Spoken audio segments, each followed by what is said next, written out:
베토벤. 베토벤은 지금으로부터 약 220년 전에 본이라는 도시의 음악가 집안에서 태어났습니다. 루드비라는 이름이었어요. 아버지는 술만 마시는 사람이었지만 아이에게는 엄격하여 베토벤에게도 4살 무렵부터 챔발레 연습을 시켰습니다. 루드비, 일어나라. 챔발로 연습해야지. 술에 취해 돌아오는 날이면 아버지는 한밤중이라도 베토벤을 깨웠습니다. 네, 참, 한밤중에 또. 어머니는 말렸지만 베토벤은 괜찮아요. 나는 연습하는 걸 좋아하는데요, 뭐. 하며 챔발로를 치기 시작하는 것이었어요. 베토벤은 가난한 집의 생활을 돕기 위해 11세에 학교를 그만두었습니다. 그리고 음악가로서 본의 기종 밑에서 일하였습니다.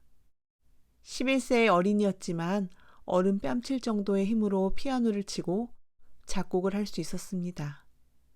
꼬마 베토벤이 치는 피아노 소리가 홀 가득히 울려 퍼지면 모든 사람들은 넋을 잃고 듣다가 손뼉을 쳤습니다. 그러나 베토벤은 생각했어요. 사실은 여기 있는 사람들보다 어머니 같은 보통 사람들이 기뻐해 주는 게 훨씬 좋은데. 그리고 16세가 되던 해 베토벤은 빈으로 갔습니다. 그 무렵의 빈은 음악의 도시라 할 만큼 음악 활동이 활발한 도시로 훌륭한 음악가들이 모여 있었습니다. 베토벤은 그 속에 들어가 음악 공부를 좀 더 하고 싶었던 것이지요. 좋아, 나도 힘껏 뛰어보자. 얼마 후에 빈에서 가장 존경을 받던 음악가 모차르트를 만나게 되었습니다. 베토벤은 손수 작곡한 곡을 들려주었습니다. 그런데 그때 병을 앓고 계시던 어머니의 병세가 몹시 나빠졌다는 소식이 날아왔어요. 어머니가 빨리 돌아가야겠구나. 어머니는 허술한 다락방에서 높은 열과 싸우고 계셨습니다. 베토벤이 계속 곁에서 돌봐드렸으나 어머니의 병은 점점 나빠질 뿐이었어요.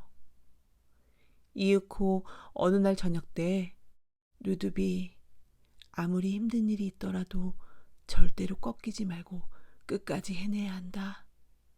라는 말씀을 남기시고 어머니는 눈을 감으셨습니다.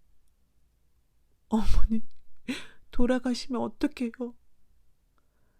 아무리 발버둥을 쳐도 어머니는 다시 눈을 뜨지 않으셨습니다. 베토벤이 다시 빈을 찾은 것은 21세 때였어요. 피아노를 치고 자기의 곡을 발표하여 베토벤의 이름은 차차로 알려지게 되었습니다. 30세 되던 해 어느 날 밤의 일이었어요. 아름다운 달빛 속을 산책하던 베토벤은 문득 피아노 소리를 듣게 되었습니다. 저 곡은? 피아노 소리는 가난한 구두방의 집에 창문으로 흘러나오는 것 같았습니다. 소녀가 치고 있구나. 아니, 불도 켜지 않고.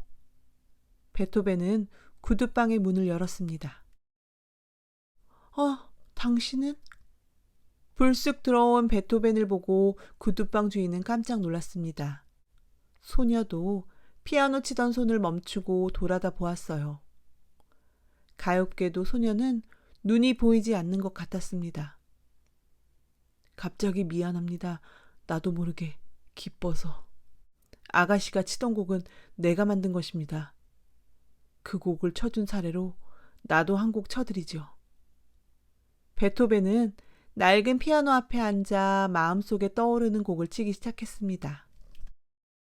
피아노 소리는 창문으로 흘러드는 파란 빛에 녹아 부드럽게, 아름답게, 그리고 강하게 밤하늘에 울려 퍼졌습니다. 베토벤은 안 못 보는 소녀에게 달빛의 신비함을 소리로 바꾸어 들려주려고 하는 것 같았습니다. 이리하여 나온 곡이 지금도 유명한 베토벤의 피아노 소나타 월강입니다. 정말 아름다운 곡이에요. 앞으로도 우리들을 위해 훌륭한 곡을 많이 만들어 주세요. 그로부터 얼마가 지난 여름 어느 날의 일이었습니다. 베토벤은 제자인 리스와 함께 아름다운 목장 옆을 걷고 있었습니다. 문득 정신을 차리고 보니 리스는 눈을 가느다랗게 뜨고 넉나간 사람처럼 무엇인가 듣고 있는 것 같았어요. 리스군, 무슨 소리가 들리나? 말을 꺼냈던 베토벤은 갑자기 자신의 머리를 두드리며 달리기 시작했습니다. 아, 역시 내 귀는 아무것도 들을 수 없게 된 거다.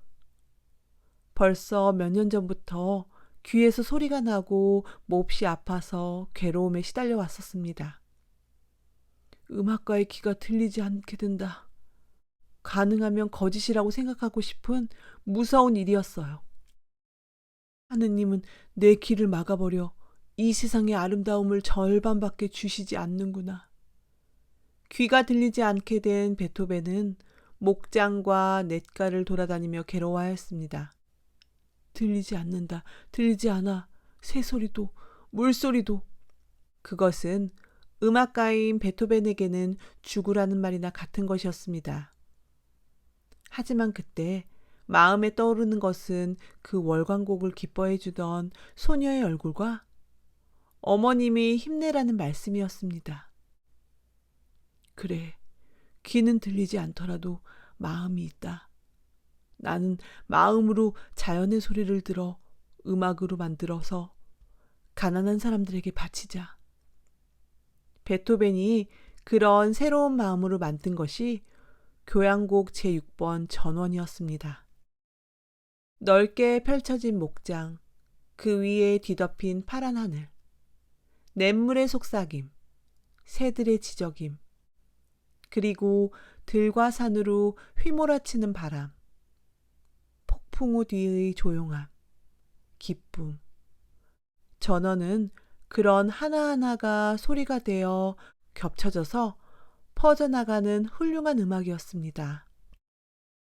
어느덧 베토벤은 53세가 되었습니다. 오늘은 베토벤이 지금까지의 어느 음악보다도 힘을 기울여 10년이나 걸려서 만들어낸 9번째 교향곡을 발표하는 날입니다. 베토벤의 오른손이 움직이더니 지휘봉은 춤추기 시작했어요. 처음에 힘찬 소리가 모인 사람들의 마음을 세차게 때렸습니다. 곡은 흘러 사람 마음속에 걱정과 괴로움을 어느 때에는 강하게, 어느 때에는 부드럽게 달래어주듯이 연주되었습니다. 오케스트라 소리는 슬픔과 기쁨의 뒤섞임 속에서 살아 숨쉬는 우리들 인간을 힘차게 노래하였습니다. 아, 기쁨, 삶의 훌륭함이여. 아름답게 빛나는 하느님의 날개 밑에서 우리들은 하나에. 곡이 끝나자마자 박수 소리가 요란하게 터졌습니다. 너무 훌륭하여 일어서서 손을 흔드는 사람, 눈물을 머금고 박수를 치는 사람. 그러나 이미 귀가 완전히 먹어버린 베토벤은 아무것도 몰랐습니다. 기뻐해 주는 걸까? 아니면 실패한 건 아닐까? 베토벤은 고개를 숙인 채 우두커니 서 있었어요. 선생님, 박수 소리가 우레소리 같습니다. 가수 한 사람이 베토벤의 손을 잡아 객석 쪽으로 바로 보게 세웠습니다. 박수 소리가 더 크게 울려 퍼졌습니다. 아, 모두들. 베토벤은 고개를 돌린 채 솟아오르는 눈물을 참았어요. 이렇게 많은 사람들을 위해 음악을 끊임없이 만들어낸 베토벤은 1827년에 56세로 세상을 떠났지만 그 음악은 지금도 우리들의 마음에 다정하고 강한 삶의 기쁨을 안겨주고 있습니다.